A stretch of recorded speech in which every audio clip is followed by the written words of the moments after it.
Qu'est-ce que le manque de soutien social? Le manque de soutien social, c'est le manque d'entraide, de collaboration entre les personnes pour accomplir le travail. Si vous avez besoin d'aide, c'est bien possible, parce qu'il y a un imprévu.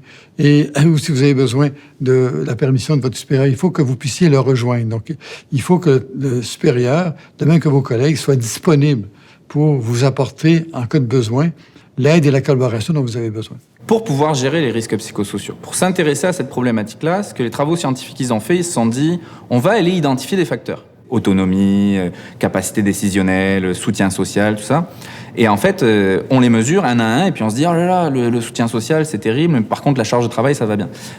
Le problème, c'est que dans une situation de travail, dans le réel, là, quand les gens ils travaillent, ces facteurs, c'est des vases communicants. Je peux avoir une énorme charge de travail, mais finalement, mes collègues, je m'entends tellement bien avec eux que je vais pouvoir répartir cette charge de travail-là. Je peux avoir une hiérarchie qui me soutient moins, mais finalement, ce travail a tellement de sens pour moi et ça correspond tellement à mes valeurs que je vais tenir le coup et je ne vais pas forcément développer un trouble psychosocial. Donc en fait, ces facteurs-là, dans la situation de travail, ils sont tous imbriqués. Et l'enjeu, si on veut pouvoir faire la prévention des risques psychosociaux, c'est de comprendre dans cette situation-là comment ces facteurs se jouent, comment ils se répondent, comment ils se compensent les uns les autres. Par exemple, est-ce que j'ai accès à de la formation? Est-ce que j'ai un travail qui m'apporte de la satisfaction?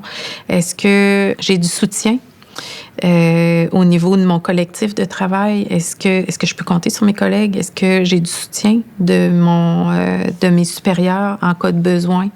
Donc, ce sont est-ce que je suis dans une culture éthique? Est-ce que je suis dans une culture où il y a un climat de santé? Si vous êtes tout seul, si vous n'avez pas d'aide et de collaboration de vos collègues ou du supérieur, si vous ne pouvez pas être aidé dans des situations problématiques, ou même si vous vivez un moment difficile, si vous pouvez vous confier, vous parler à quelqu'un et confier vos problèmes, s'il n'y a pas d'esprit d'équipe, ça aussi, c'est un facteur de risque qui peut entraîner des problèmes de santé mentale. On connaît bien la santé-sécurité physique. Il y a des cultures d'entreprise où ça, c'est un facteur de protection pour la santé physique. Si on a des valeurs claires, des principes clairs, des procédures claires en santé-sécurité, si pour nous, c'est important, on va avoir aussi, ultimement, moins d'accidents.